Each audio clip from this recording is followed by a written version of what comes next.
There's the girl who loves the ocean who grew up in Hawaii. There's the Lieutenant Colonel Tulsi Gabbard. And then there's the former Congresswoman or the person that people see on TV. To me, there's no separation between any of those contexts because who I am has never changed.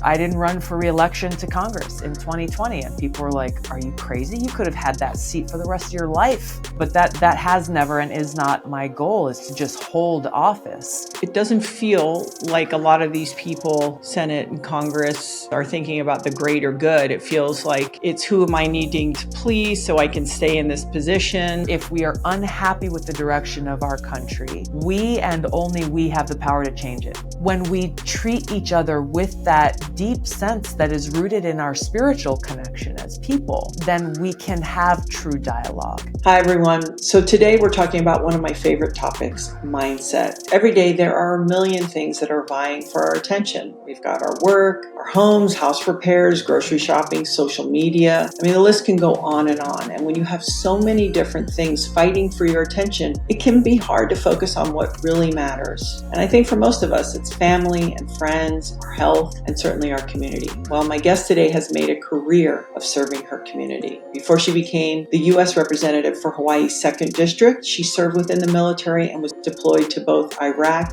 and Kuwait. And during those hard moments, she learned really how to stay focused on what mattered. And in this conversation, Tulsi is extremely open about facing political attacks, because we know that that's not easy, and how she's able to stay focused through the negativity, and also how she takes care of herself while leading a crazy schedule. Welcome to the Gabby Reece Show. Let's go.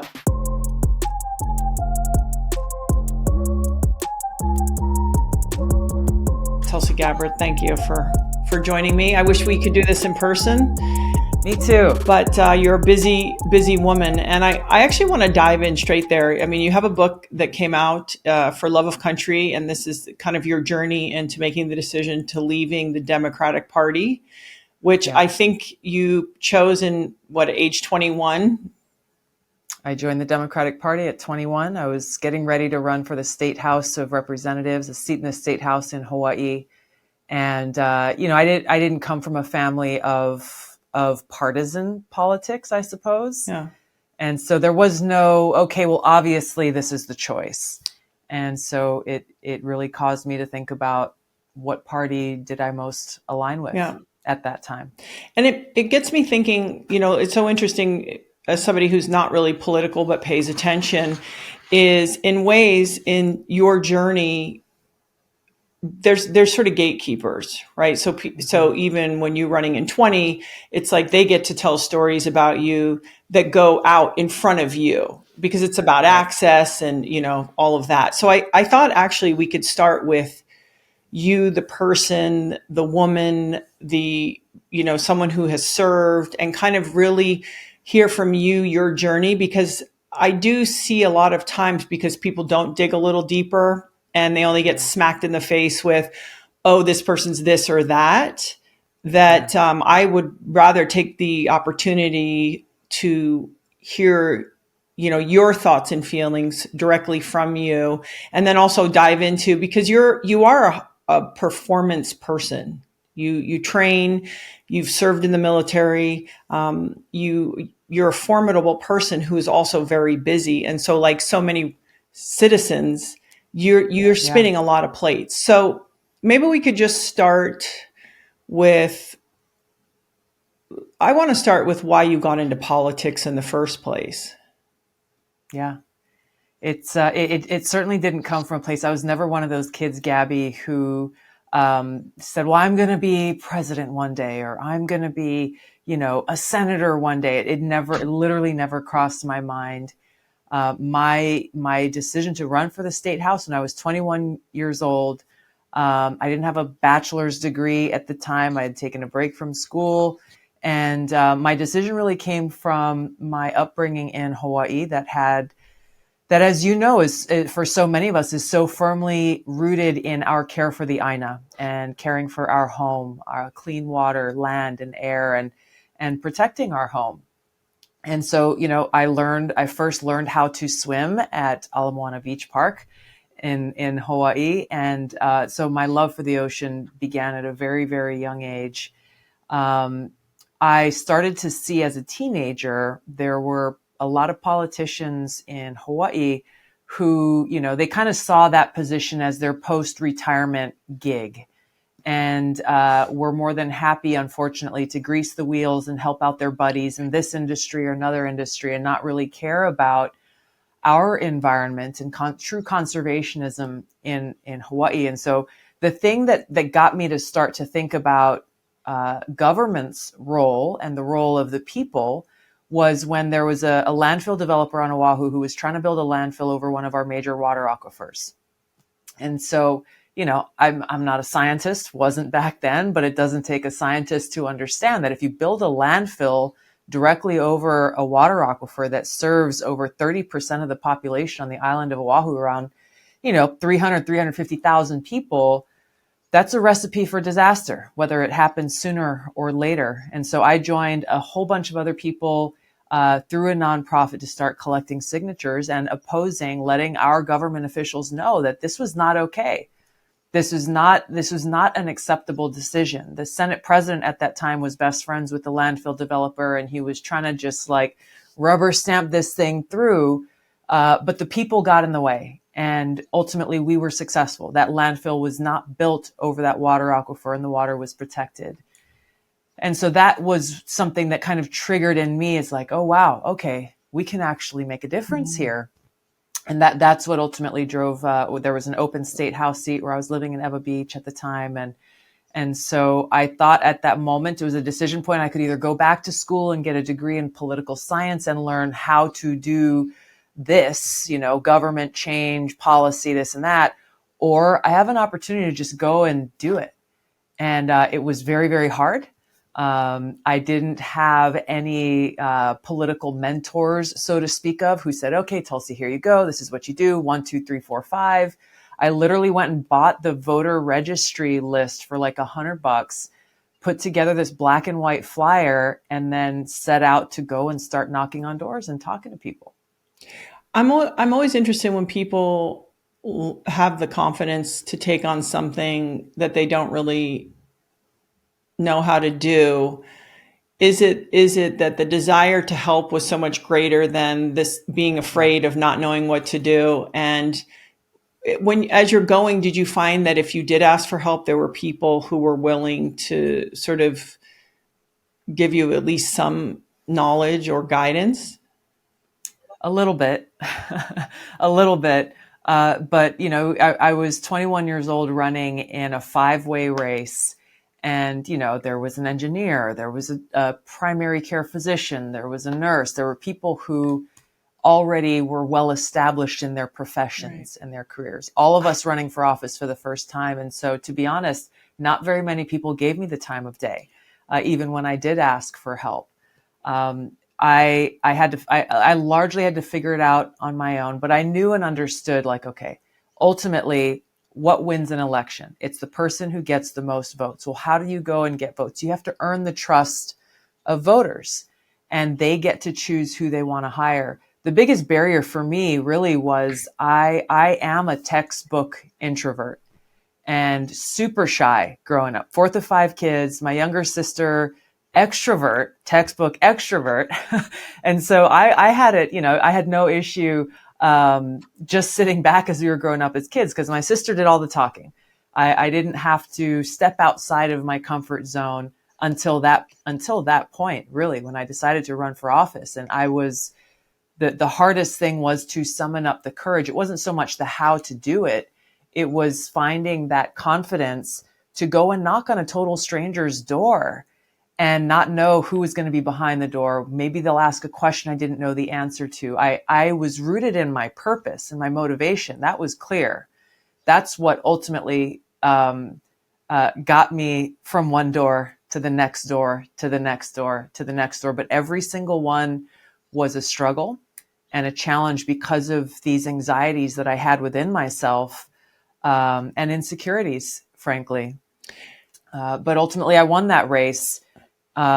Because I just kept every single bit, and I'm not exaggerating when I say between every door, I would go back to my car and sit there and be like, okay, well, gosh, that went fine. There was like this older Filipino lady in Eva Villages who answered the door and she gave me a cup of water and she was so nice.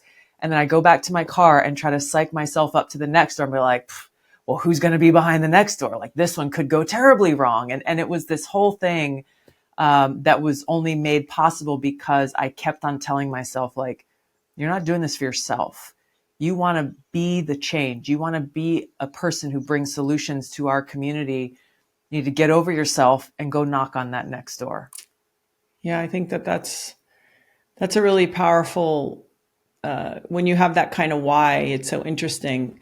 But it's more than 20 years later. And I have to say, as someone who knows you briefly,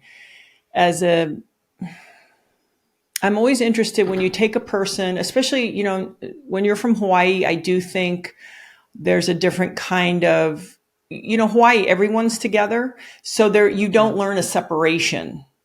You don't learn as much other, or someone's higher up and someone's lower down. I feel like there's this togetherness. And what interests me is to see you now more than 20 years later, and actually in the last, sort of 7-8 years, is how are you both people? Because like when I see politicians, because you have become a very poised and I think a professional politician, because that's part of the job, right? Like if you say, hey, I'm making change, I want to change in policy, I got to get in there and make change from the inside. I'm so fascinated how you can bridge the two, because sometimes you see people doing it and you think, oh yeah, there's sort of this disconnect. But how are you, as this kind of whole and connected person who is sensitive, is from Hawaii, is interested in the environment, is interested in our society, and then you have to kind of go out there and kind of slickify, if you will. Yeah. How do you bridge those worlds? Because I don't think it's so easy, and you make it look really easy. I'm laughing. I remember when I announced that I was running for Congress. I had served in the Hawaii State Legislature for one term. I left and volunteered to deploy to the Middle East with the Hawaii Army National Guard to Iraq. I served in a medical unit, went on a second deployment, came back. I ran for city council, and then I had the opportunity to run for Congress to really take those experiences that I had had overseas in experiencing the cost of war to go and be in that position as a decision maker. And I was chuckling a little because during my announcement speech, the announcement that I made that I was running for Congress, I had a bunch of my friends from the Army who came and who knew me in a different way. And this girl who I've known since day one I joined the Army, after my speech was done, I went up to her. She's like, Tulsi, I never knew you could talk so good. And it was funny to me because there's the girl who loves the ocean who grew up in Hawaii.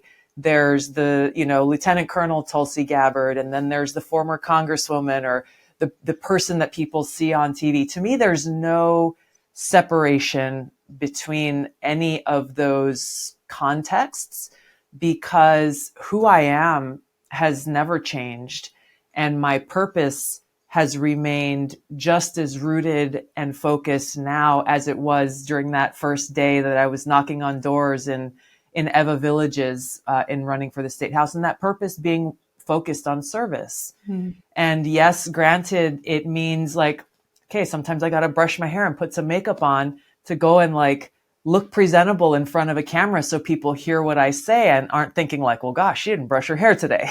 Yeah. You know what I mean? And so I have never felt or thought of what I am doing as a political career. It's not a career. It is a means for me to be able to try to serve and to try to be a person who brings about solutions and has a positive impact with my life. And quite frankly, it's taken me in and out of political offices and positions. And people in politics have told me, like, what are you doing walking away from this? I didn't run for reelection to Congress in 2020, and people were like, "Are you crazy? You could have had that seat for the rest of your life if you wanted to." But that has never and is not my goal, is to just hold office. It's every decision in my life really being made in answer to my introspection and prayer and reflection of how and where can I best be of service. If that's in a political office, great. I will maximize every opportunity. If it's not and it's somewhere else, awesome. I will maximize every opportunity, and not allowing myself to be sucked into that political swamp, or starting to mistake my identity as Congresswoman, blah, blah, blah, or whatever title happens to be on that door, like unfortunately too many politicians do, and I've seen it, is once that becomes your identity, especially in politics, once you lose it, and everybody does at some point in time, I've seen friends of mine react horribly as though they don't know who they are anymore without that title. And you see others who hold on to that title with all that they have, willing to sacrifice everything because they're afraid of what sits on the other side of that. Who are they really without that title and stature and attention and whatever it is that goes along with them? And that's where you see, like, well, gosh, what happened to them along the way? Someone who ran for office in the beginning, who seemed to have good intentions and was motivated for the right reasons. And then whether it's years or decades later, you're just like, God, who is this person? I think they don't know who they are themselves outside of that superficial dressing.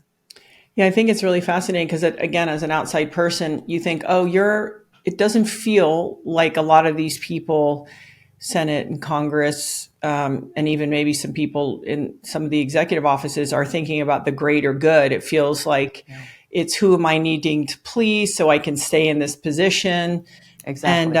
And I'm always fascinated, I have to say, when I watch, nobody ever talks about what they'll do. They just talk about what the other person is bad at, their opponents. Yeah. And I thought, okay, you've just talked for 15 or 20 minutes about how bad they are, but like, we don't talk about education. We haven't talked about food. We haven't talked about the medical. Like, they talk about none of that. It's just, they're terrible. And I always thought that has become such an interesting and unproductive component of politics now, where it isn't, they're not offering solutions, right? They just, I'm less worse than that person because let me tell you how bad they are.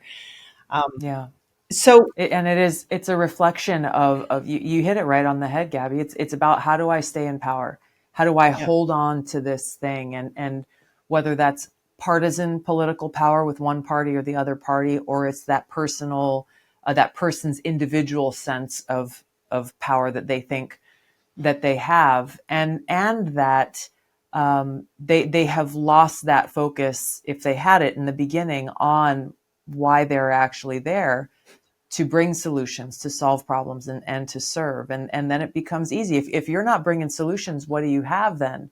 All you can point to is, well, like, hey, at least I'm marginally better than the other guy, or maybe a lot, or whatever it is. But it's that fear mongering that our elections have become consumed by, and it's why I don't blame people who just completely tune out, voters who just tune out, because who wants to be surrounded by that kind of darkness and hopelessness constantly?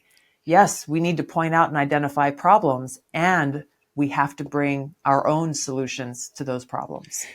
Because you are a person who really is, I mean, you think outside the box. You do. I think by nature, coming from Hawaii, your background, you sort of have this dual religious background that is, deeply committed. It's just from a different point of view. You're a female. And it's interesting. I never think about male, female.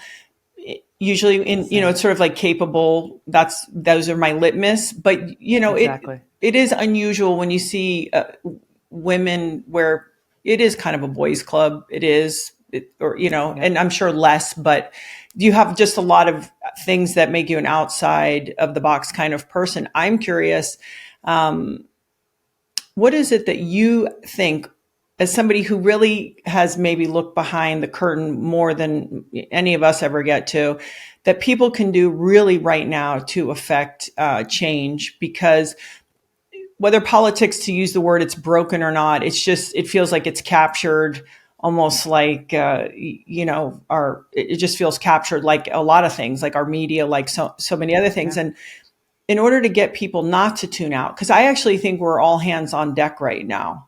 I think every We have to be. individual person can generate a change. And, it's like sort of all the collective, if the consciousness can do it there, and maybe that's naive, but I think the alternative It's not. of giving up is silly. It's worth it. I mean, Yeah. I was at an airport the other day, and I was walking next to this flight attendant, and I thought, man, how many times does this lady walk through this airport? And so I said to her, like, hey, I just said something to her about, like, how many times have you done this? And she's like, 35 years. And then she said, I've been around the world, and I wish people still understood that we do get to live in the best country. Yeah. And it doesn't mean Yeah. we're better than. It's just, and it No. doesn't mean there aren't issues, but it's people realizing how good we actually really have it. So what is it, just, big or small, that you think the individual can do to contribute to sort of redirecting or getting this political system that is kind of screwy into a better place? Yeah. It's first of all recognizing and recapturing our own power. When we look back at what is it that makes our country the great country that it is? What would drive that flight attendant to make that statement? You have to go back to the foundation of how this country was built, and it was built around ideals centered around freedom, centered around a government of, by, and for the people, centered around the mandate, frankly, and the call to action for every one of us as Americans, which is that our government only exists with the consent of the governed. And so while I understand the feeling of hopelessness that we all may feel at some point in time, given how powerful those in power have become, and yes, it is those who hold the highest offices in the land. It is also the big corporate for-profit media. It is also the big tech and social media conglomerates. It is also, the most wealthy, the multi-billionaire funders who are driving and controlling a lot of what goes on in this tier of people who are trying to create a society that they view should be our society. And it really impacts education, it impacts healthcare, it impacts our economy, it impacts the decisions that people in government make, it impacts our ability to make decisions as free people living in a free society. And so it's easy to feel like, hey, I'm just me trying to live my life or trying to raise my family or trying to get by. What hope do I or we have as everyday Americans against these people who seem to control all the levers of power and influence in our society?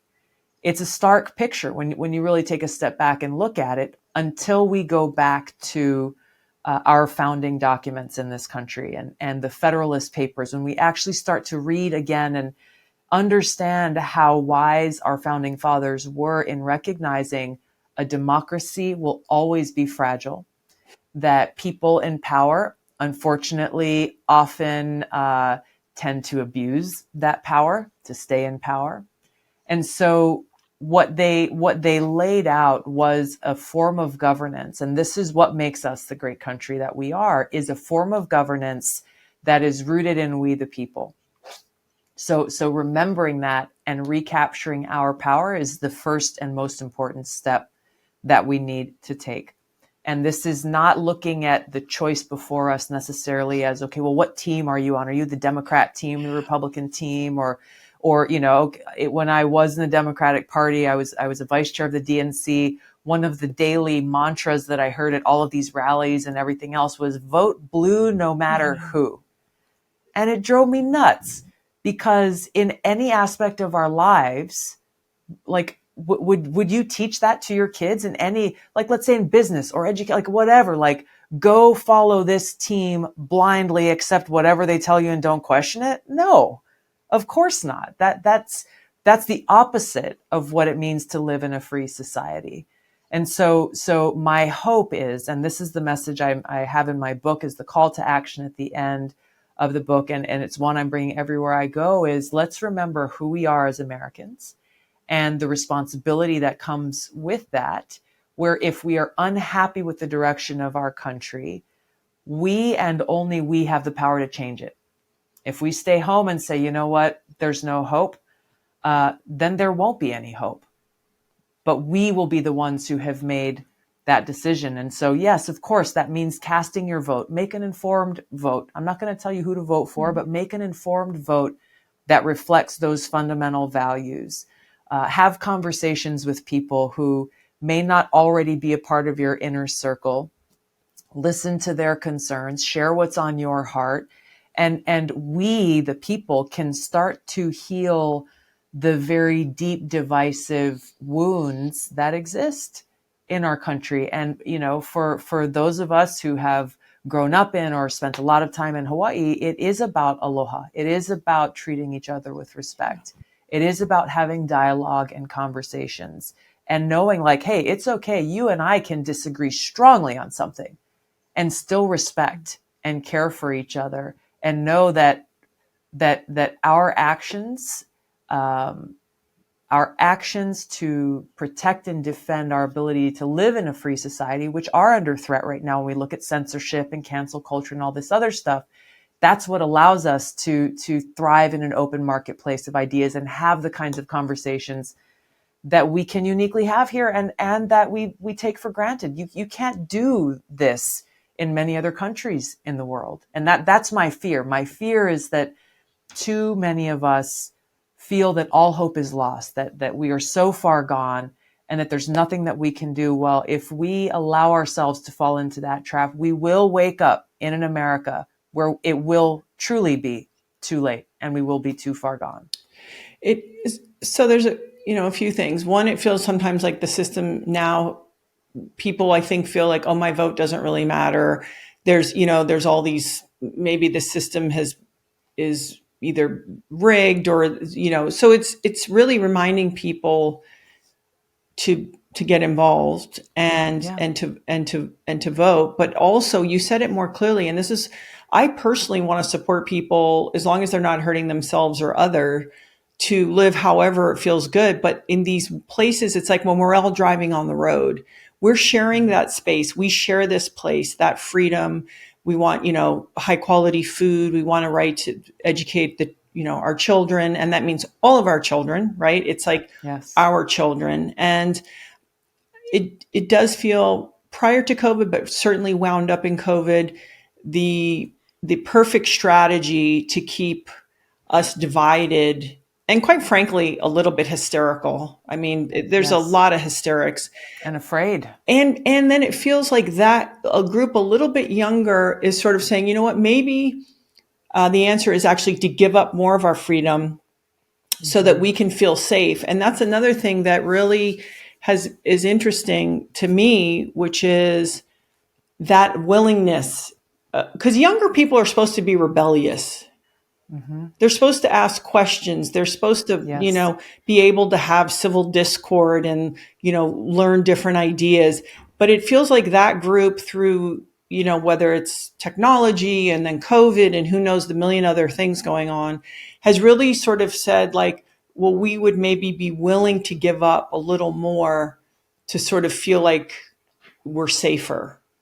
And I find it really, really interesting. So you deal with a lot of different types of people. Yeah. How are you finding it the best way to communicate when people can be in such different places? I mean, and again, I don't want to oversimplify it, but I feel like a lot of discussion is gone, and it's either like hysteria and yelling, or, there isn't sort of like, well, let me hear your idea, but also there isn't a lot of backup for some of these ideas.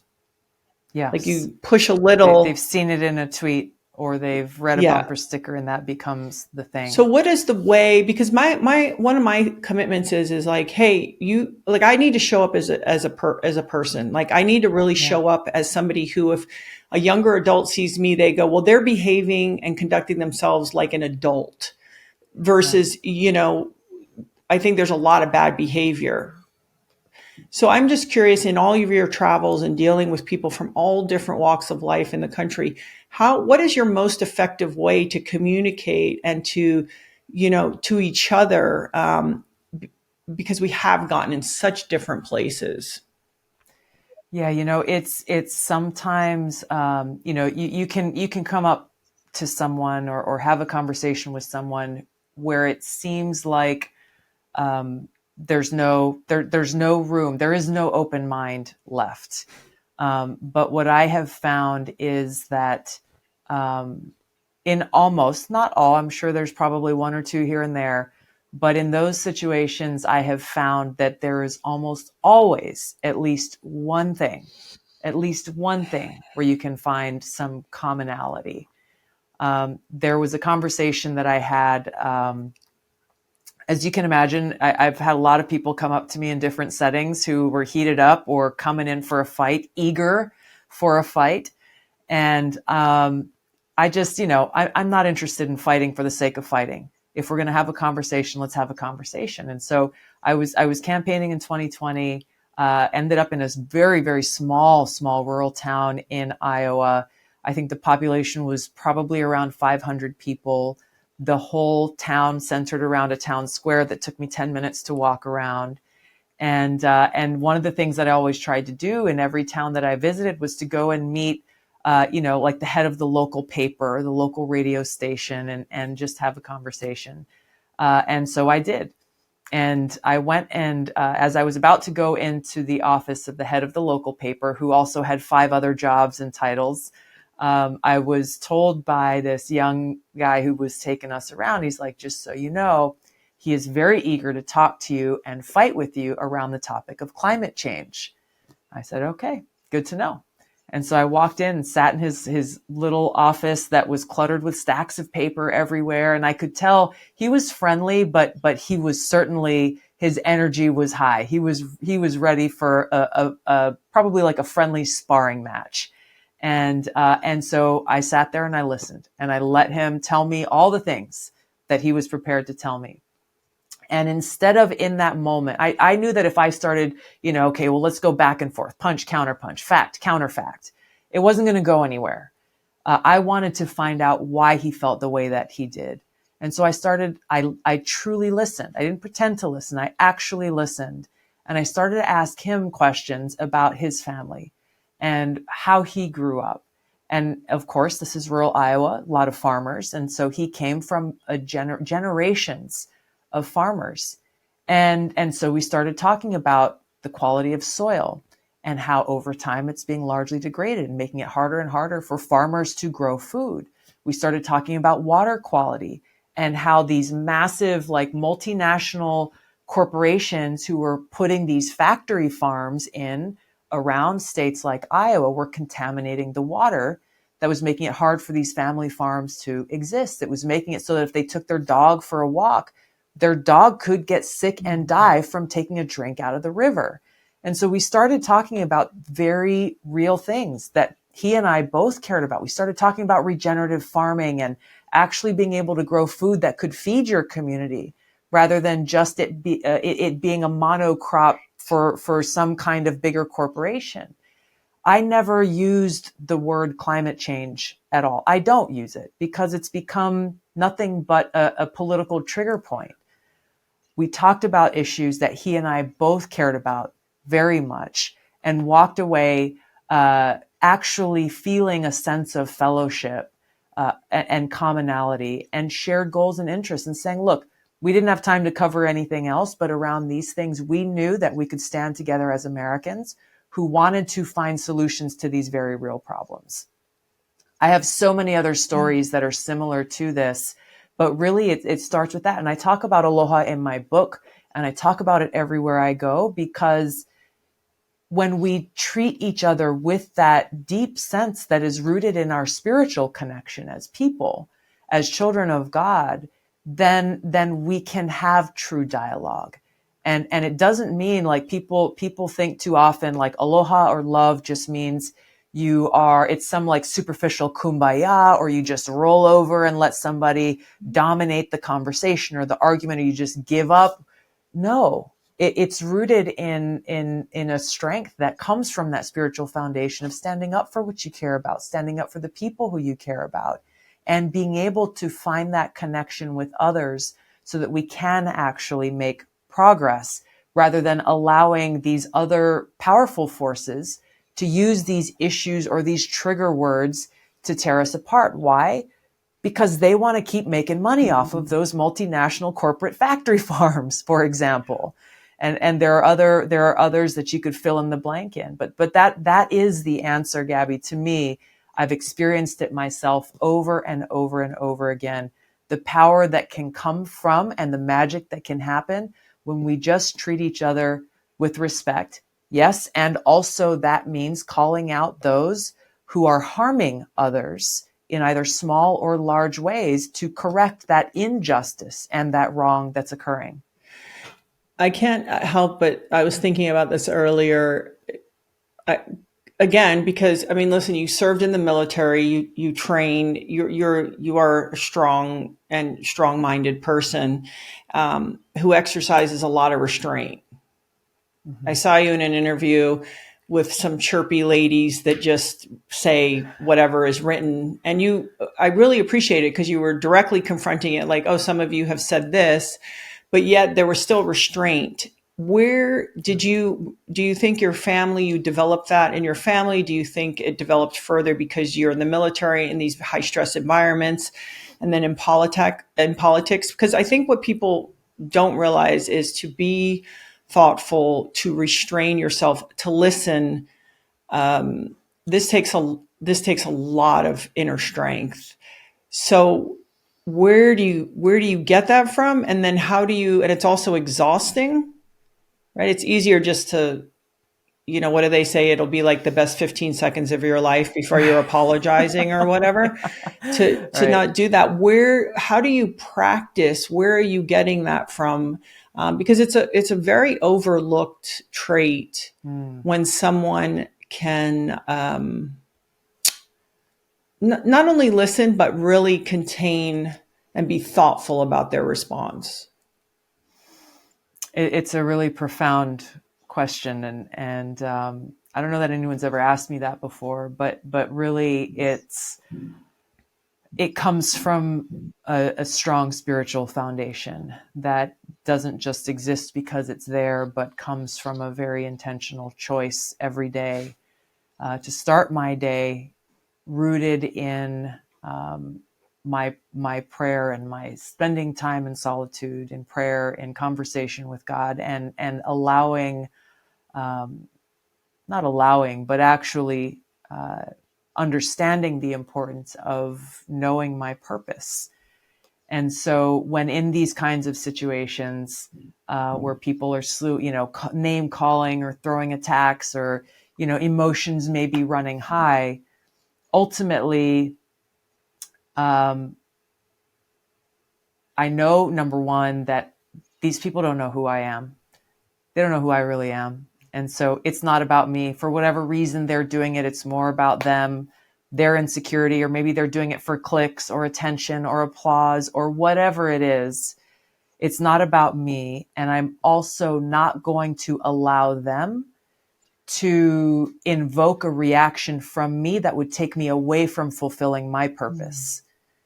And so, I wasn't tempted in that exchange you're talking about, for example, to react with emotion. It doesn't mean obviously I have strong feelings, but those strong feelings are not rooted in, oh my gosh, you hurt my feelings and now I'm going to lash out at you. My strong feelings are, in that example, they were directly calling into question my service to our country in uniform and my commitment to our country. And so while that was a very offensive thing to say, the reason why they were doing it is because they want others to learn a lesson from them making an example of me, which is why I went on there to confront them directly. We have to know that we can't allow bullies, basically bullies, we can't allow them to do that. But my level-headedness, I guess, and my focus is rooted in that spiritual foundation of knowing that I'm not doing this for me. This is not about me or trying to protect my image or anything else. It is about being able to be in that position to make a positive impact and to speak the truth and to be a person that speaks for peace and security and freedom for everybody. Yeah. Do you have that same restraint? Like you're married. Do you have that kind of runway even personally? Are you able to exercise that most times? Because I do it better in my marriage. I think my kids are the ones who can get me, maybe because I feel the most vulnerable with them. Mm-hmm. I'm not sure. They might be the ones who really get it, because I really try to practice that kind of restraint. I always say, even if you go low, if I'm committed to staying high, I'm going to stay high. Yeah. I'm not going to go low because you go low. Right. Yeah. But I'm always curious, like, you're tired, you've been on the road, and, something comes home. Or do you have that? Do you have a different kind of practice that you do that personally? My husband and I, when we first started dating, I was already in Congress and he was in Hawaii. And so a lot of our relationship was long distance. And so that creates an opportunity and a necessity for a lot of communication. Mm-hmm. And so that was how we started and how we got to know each other. And it continued. He doesn't like DC. Surprise, surprise. He loves the ocean and surfing as much as I do. So, we would take turns traveling back and forth. But that communication and that respect laid fertile ground for that to be the basis for how we navigate through challenges or disagreements or obstacles that may stand before us. And, we're like everybody. There's tough times and there's those moments where humility and being able to truly listen is required. Yeah.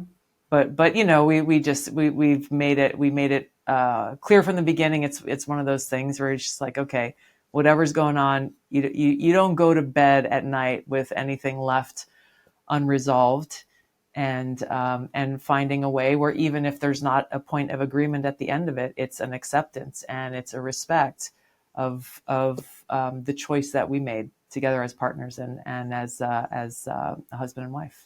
I'm not going to lie, Tulsi, I'd love to see you flip your shit. I mean, honestly, I'd love to see you just, once, just like. Oh, it happens. Okay. It happens. I mean, it'd be amazing, actually. Yeah. Because there's nothing scarier than a person like you who they finally get there and it's like, uh-oh. Can I tell you, I was, one of my jobs in the Army was as a trainer for soldiers who wanted to become officers. And so, you see the movies, you have the drill sergeants and the people who are screaming and yelling. And so I was one of those, basically, for these soldiers. And what was funny is I have kind of a quiet way oftentimes of going about getting people in that situation to do what they need to do.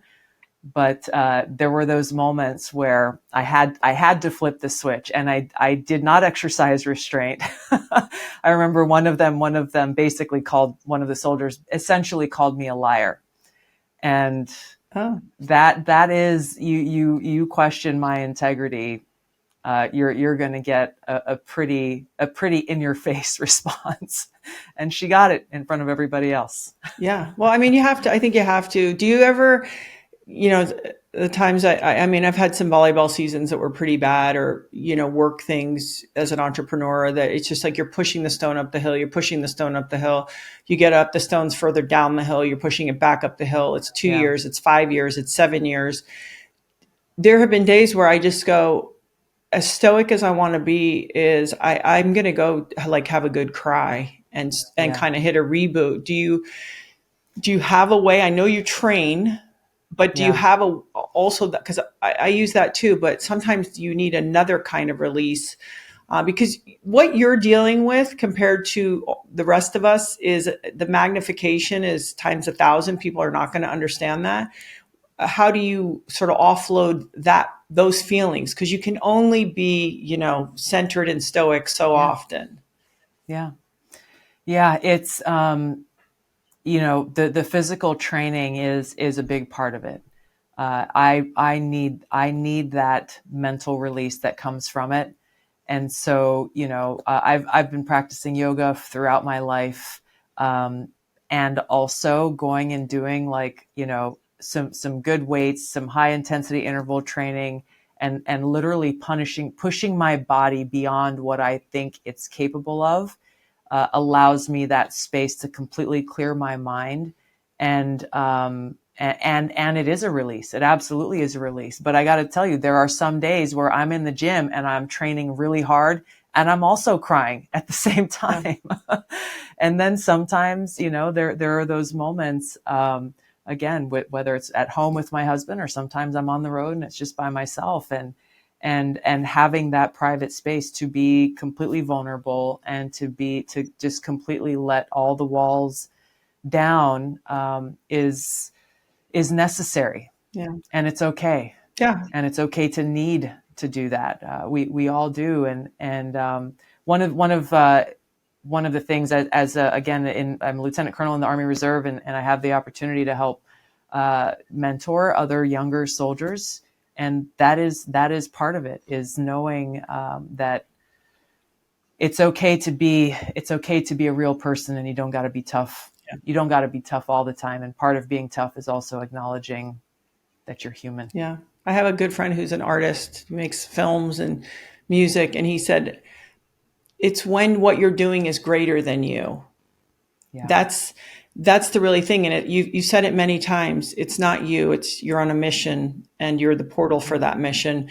But Yeah. it's people realizing that there's opportunities for us in our lives to be better than ourselves.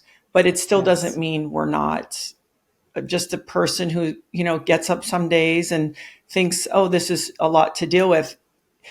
You're on the road a lot and traveling, and I'm just fascinated. The number one thing people talk about in taking care of themselves is, oh, I don't have time.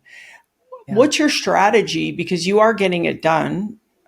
You're finding the way. What is your strategy? Because the hardest is when you're on the road.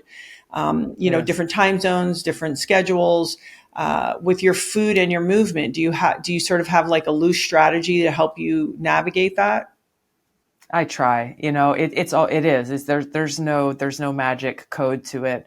I also am committed to traveling with only carry-ons, which brings its own set of struggle. I refuse to stand around waiting a baggage claim. It's just, I don't got time for that. So, and you end up doing laundry along the way, or you figure out what you got to do. But it is about, I wake up early naturally. It's just, I don't usually need an alarm, and I'm up at 5. And so making that time for that solitude in the morning, and then a workout. I try to pre-pack, like, protein powder in I'll put it in one of those tiny little baggies.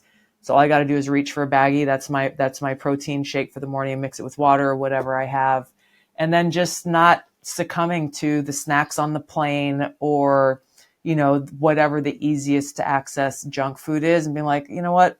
If I go hungry for a few hours, I'm going to be all right. Mhm. And I'll save myself for a better meal.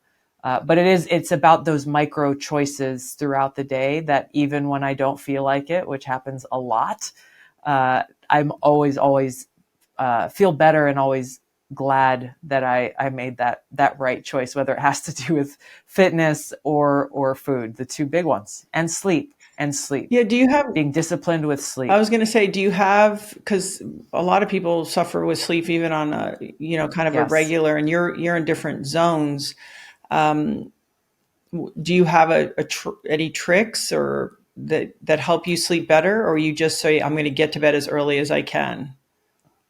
Yeah, because and it's very weird. Whatever time zone I'm in, I always wake up early. I don't know what it is, but it's just I know that. And so if I stay up too late, I'm not going to sleep in. I'm going to get up early anyway. So I try to be very disciplined about, I'll be in bed by 10 o'clock. Wherever I am, I have to be in bed by 9:30, 10 o'clock. Otherwise I'll miss the sleep train and then I'm screwed. I listened to like a guided sleep mindfulness meditation track that is Yoga Nidra, and that really helps with the relaxation of the mind and body.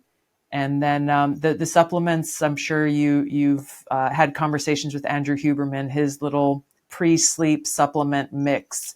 I have found that it actually works really well, and so I pre-pack those and travel with that. Oh, the momentous ones?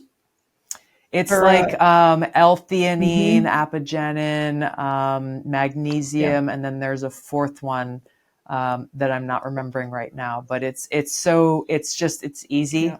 I have to do easy. Anything that starts to get complicated, it's just another thing that won't happen.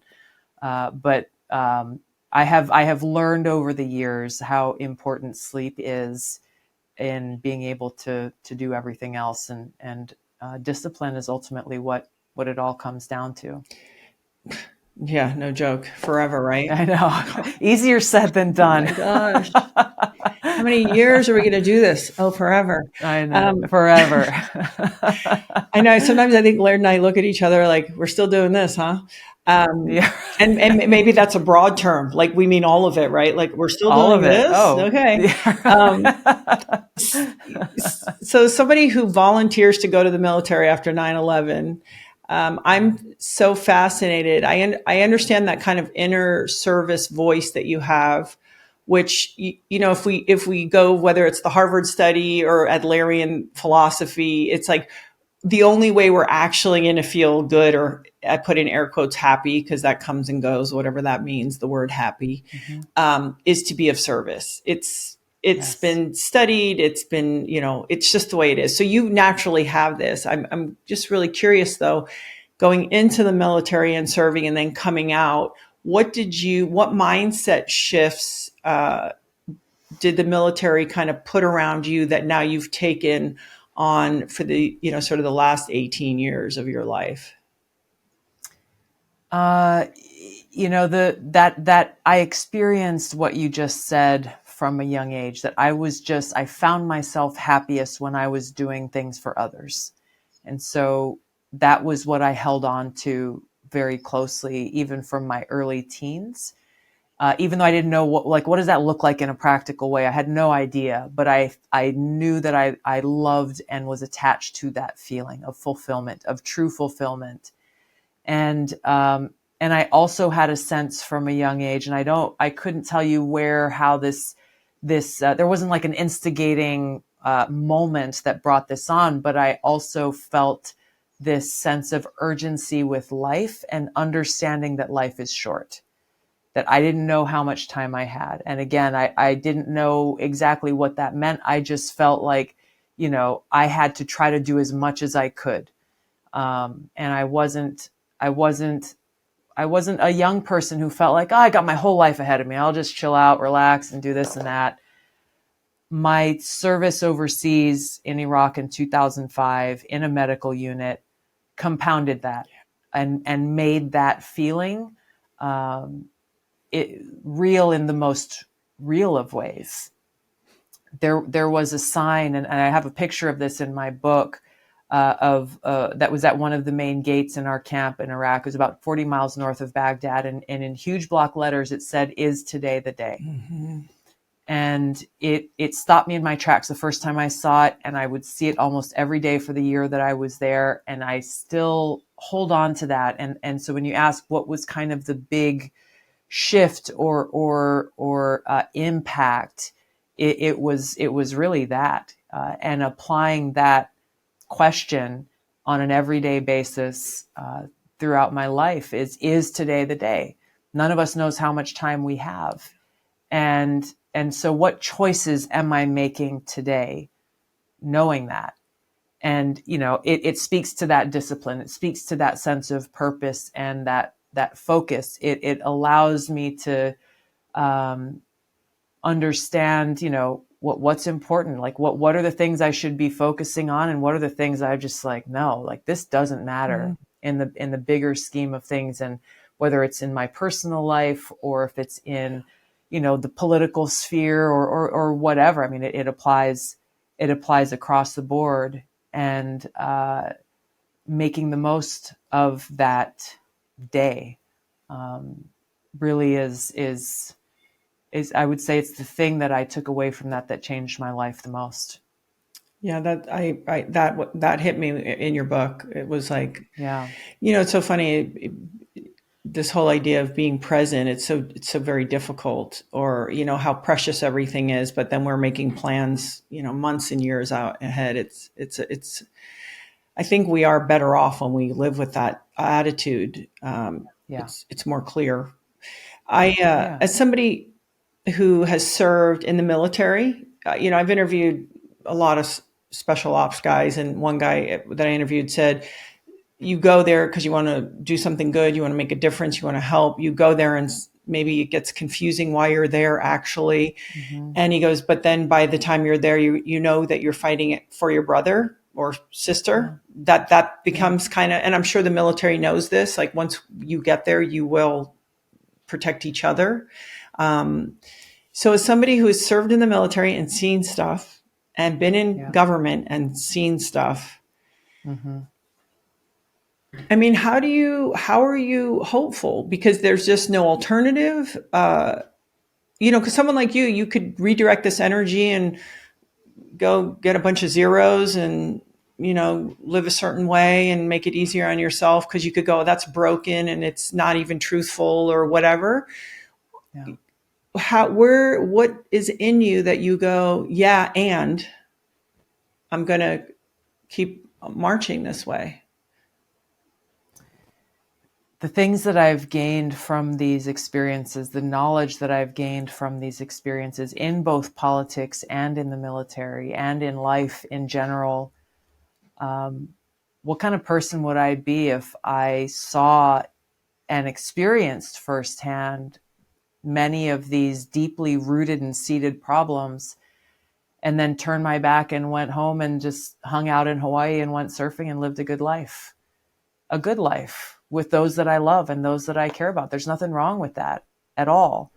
But what kind of person would I be to turn my backs on those who I serve with? These warrior ethos, you don't leave anybody behind. I will always place the mission first. I will never accept defeat.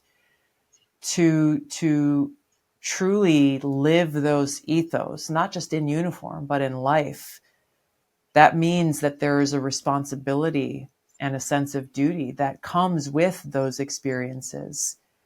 For me personally in my life, and everybody makes their own choices and everyone has their own unique situation. This is not a judgment or anything else, but for me, this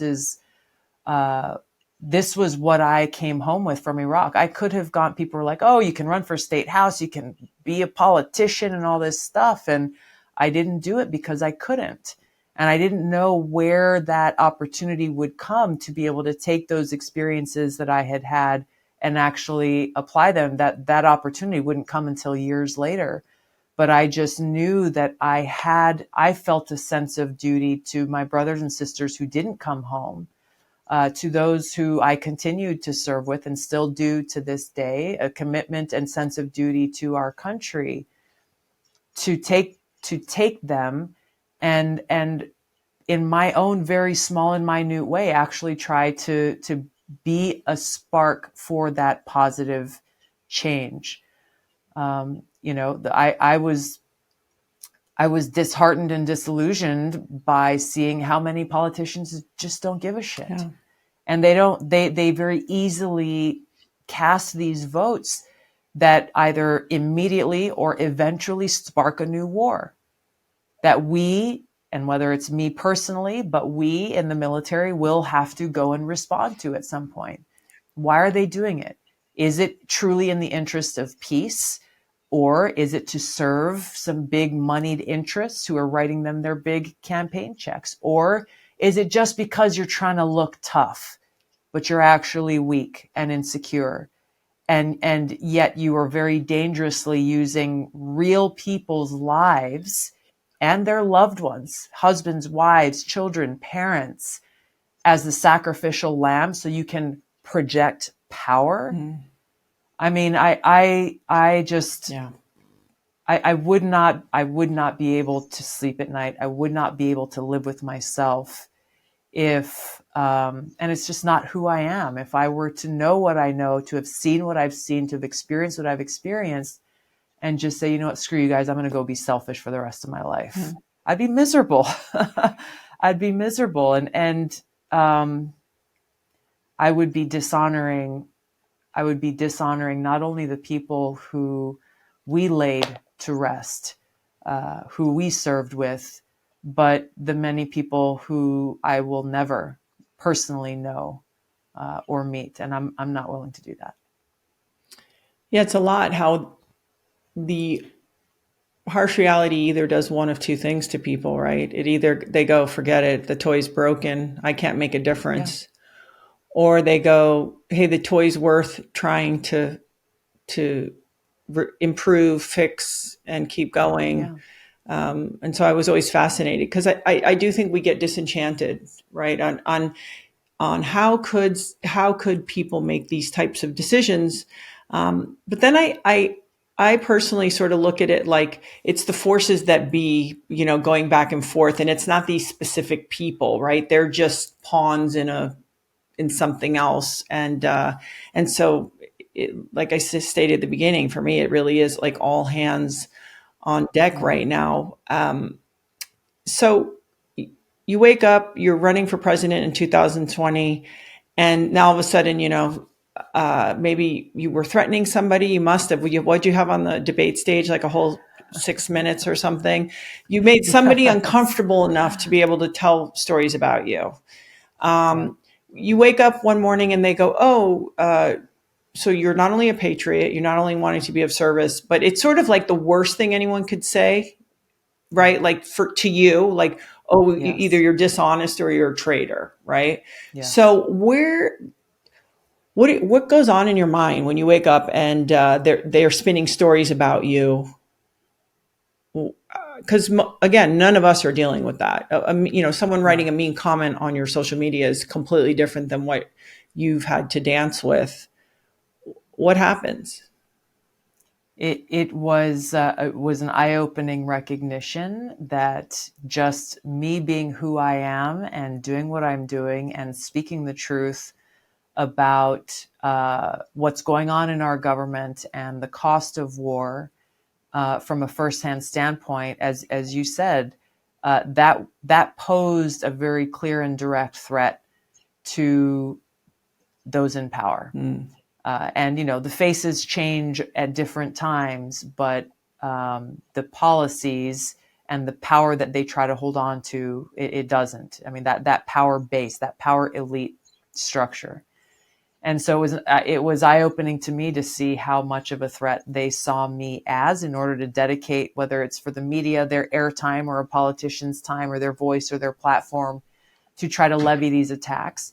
But I also saw it for what it was, which was a warning to others that look at what we're doing to her. And if you have the audacity to stand up and challenge us, then we're going to try to destroy you also. It's a playbook that they have used over and over and over again. Yeah, and they use it over and over again because it works. What's it called? Bad jacketing, I think, is a great term, right? Yeah, I mean, yeah, exactly.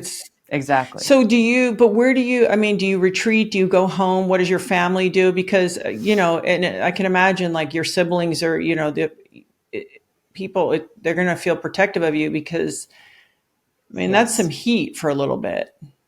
Yeah. Yeah. It was, you know, I think it was hardest for my husband when he would, because he's a cinematographer, he's a musician, he's an artist, he's a surfer. He doesn't come from or live in the world of politics at all other than through me.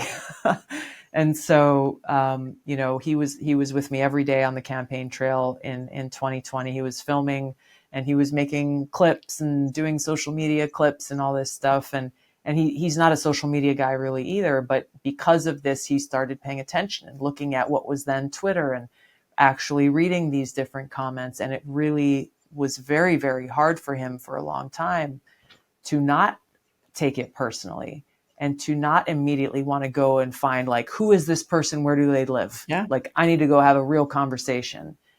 And ultimately it got to a point where we had to delete those apps off his phone, just for his own sanity.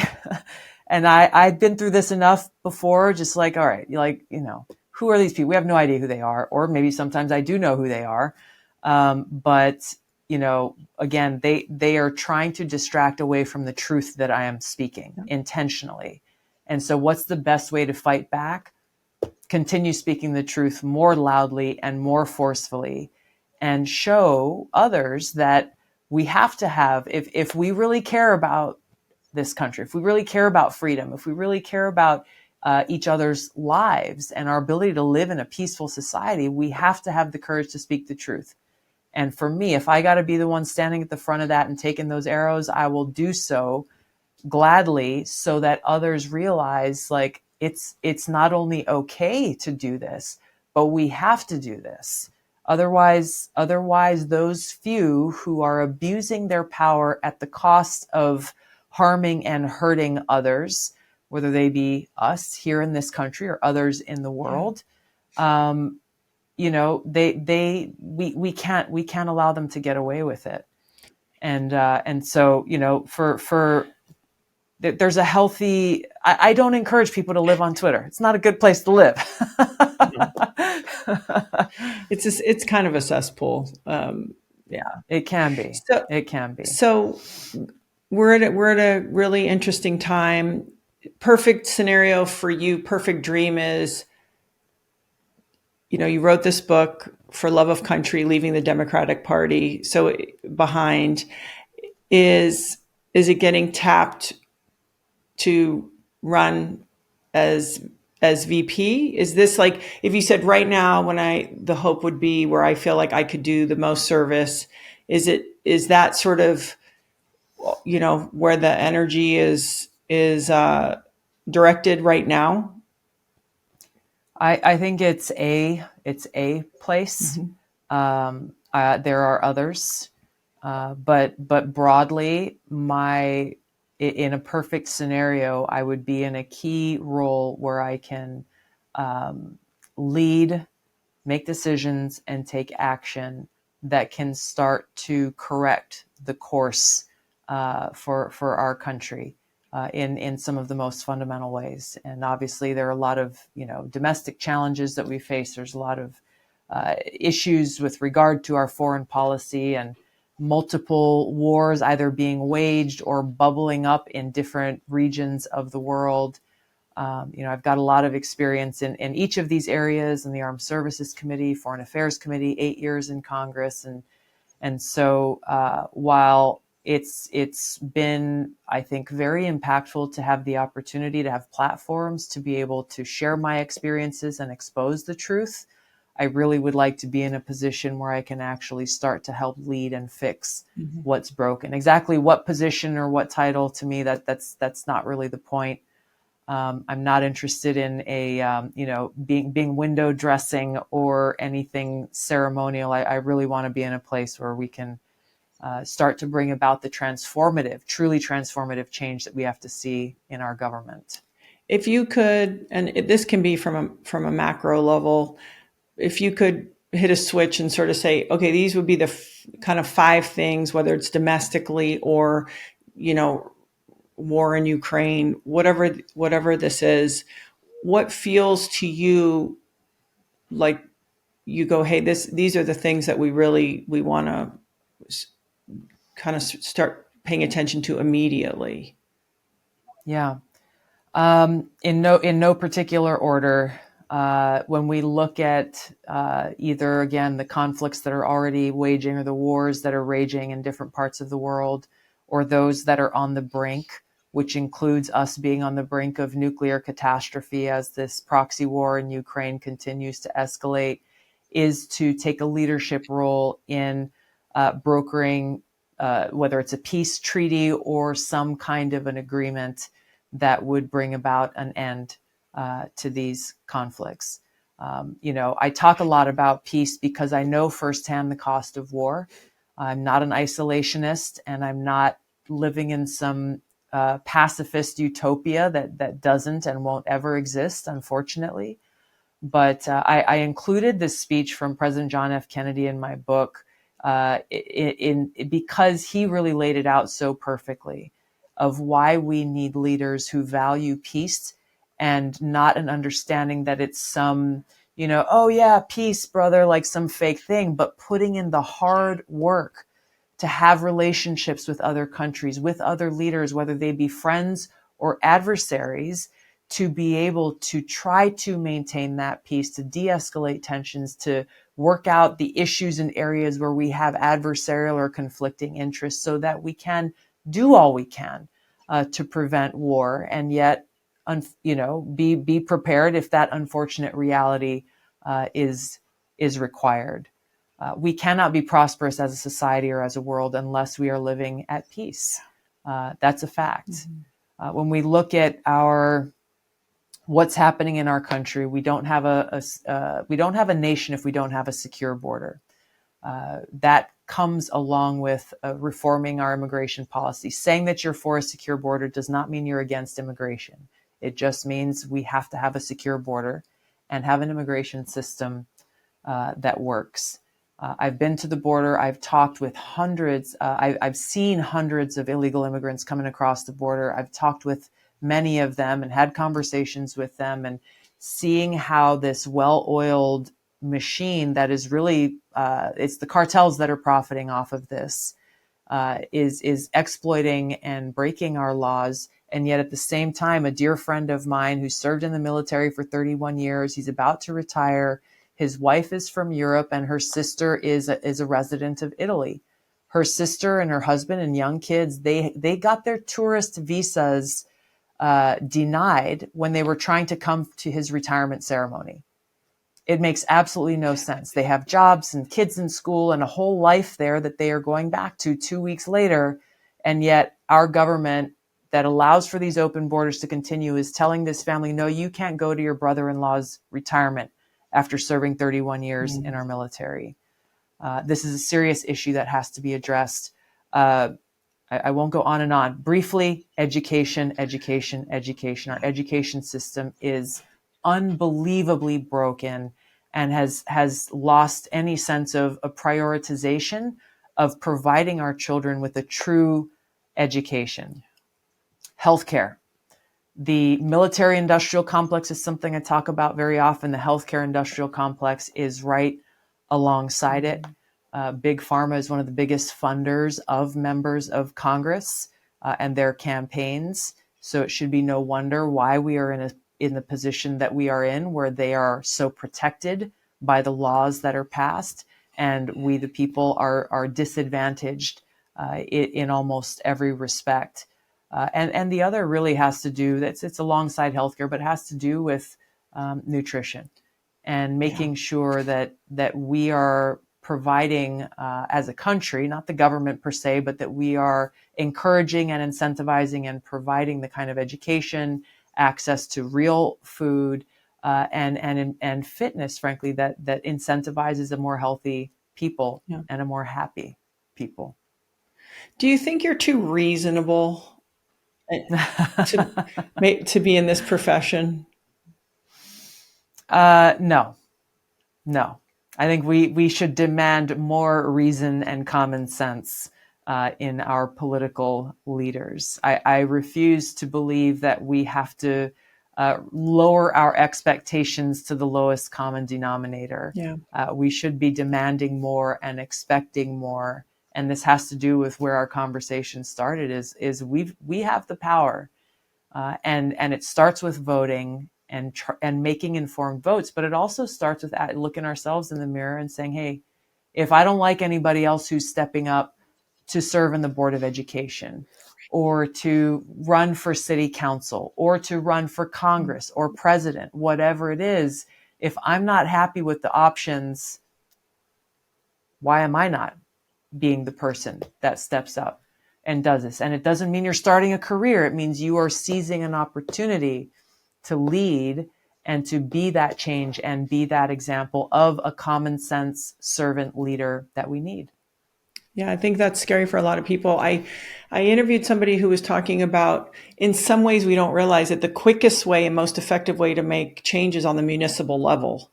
That it's Yes, nimble and you can add a bike path so very. people can ride their bike, and if we want them to exercise and all of these things. So I thought that is a really, really great reminder, It really that is. you can learn as you go, and really just, I think people don't realize this, if they bring their point of view about how they think they could improve their neighborhood, their culture, that impact does, sort of ripple out to the entire society.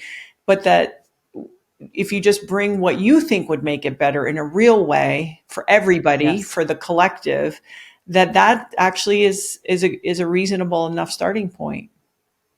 It is, and I'm glad you mentioned that, because people who come to me and say, "Well, hey, I'm frustrated with my community or this or whatever the issue is," they somehow think that they are not qualified to step up and fill that vacuum of leadership because they didn't major in political science, or they didn't go to some magical politician school that doesn't really exist, or they don't have an Ivy League education. I had gone to community college before I ran for and got elected to state house. I got my bachelor's degree eventually after I think I graduated when like 27, 28 years old during my second deployment from Hawaii Pacific University. And most of my education was through distance learning because that's what my life allowed for at the time. The most important qualification to run for any office is that you have a heart that's committed to serve. And whether you're a mom or a teacher or a business owner or an accountant or a soldier, whatever your background is, your story, your experience, your lived experience, that is what is of value because you understand real life. Yeah. Politics isn't a theory to you. It's Right. practical. And that's so when you're like, I hear this, I'm like, well, I'm just a mom. Like, what are you talking about? You're just a mom. Like, you're a freaking mom. Yeah. You're raising little humans and dealing with budgets, and you're dealing with cost of living, and you're dealing with all of these competing demands and challenges and what the teachers are telling you and the PTA. And my gosh, you're exactly the person who should be stepping up, because think of all the other people out there who are telling themselves the same thing. Nobody's going to listen to me because I'm just a mom, or I'm just a this or a that.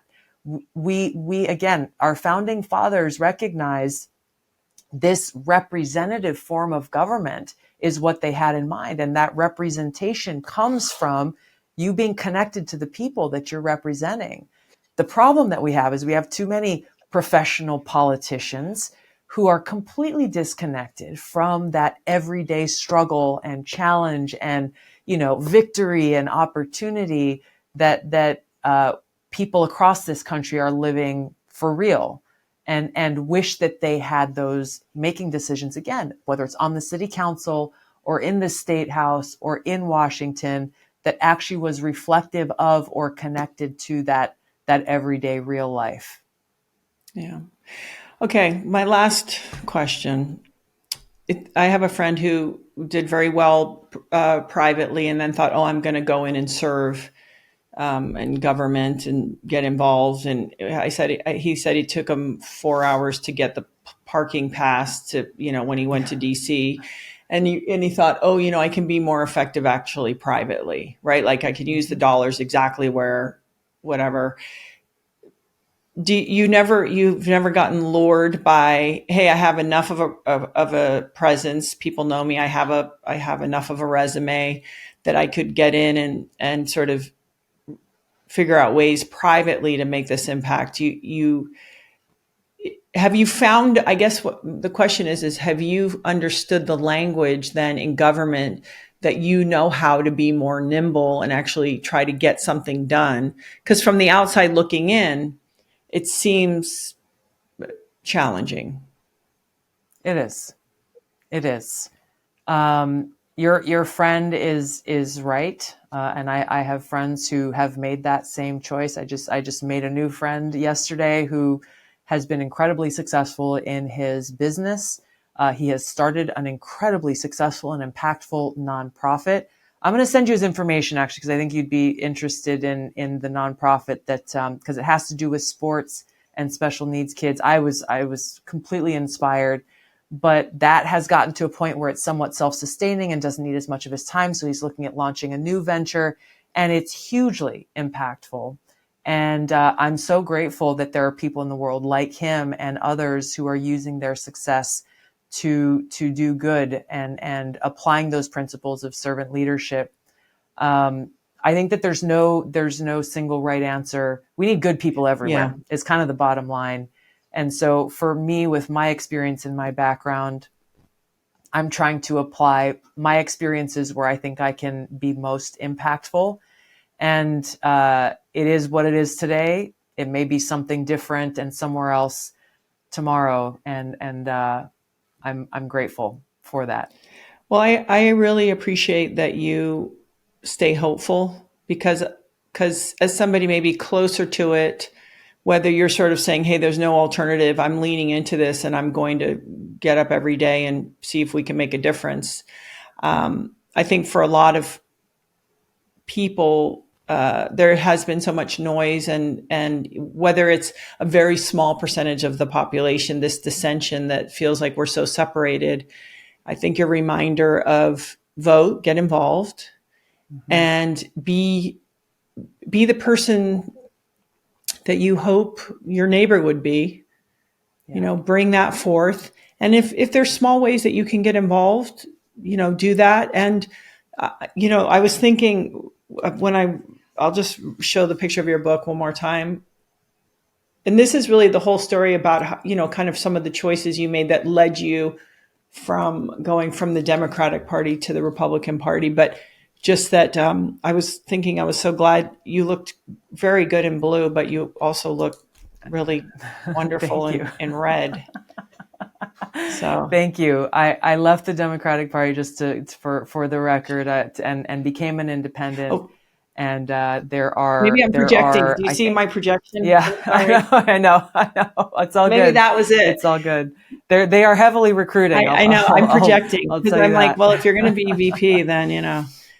independent. I mean, okay, let's say you, let's say the election, it's going to happen in November. For whatever reason, you're not a part of that. Do you have sort of like what would be the best case scenario for our country? Who would come away with being elected in 24?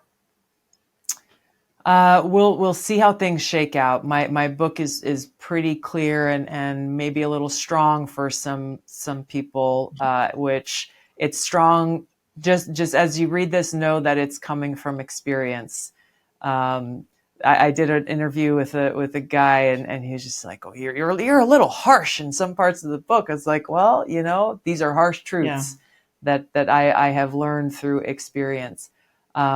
Here's what my message is clear about and what I am intent on trying to affect in this election, which is the current administration has abused their power and continues to over and over and over again, and it's impacting us in almost every way in our lives, from personal security and safety to economic security to the well-being of our girls and young women who are engaging in sports in our schools, in the what's going on in our classrooms, what's going on overseas.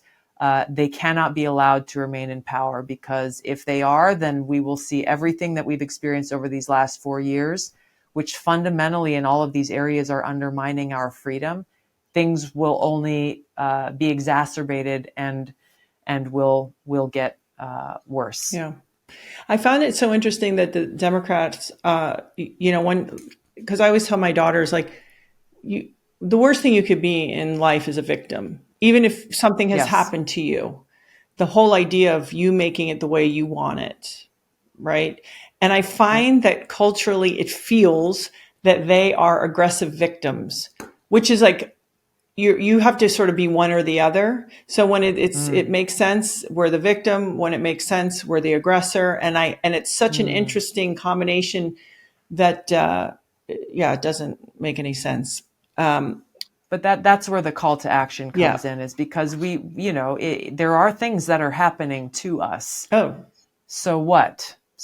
What are we going to do about right. it? That's always really the thing that takes us out of being stuck in a victim mindset, as though we are helpless, when in fact, in reality, we are not. And our ability to take control of the situation, to take charge, to start to change our course is, it starts with that individual choice.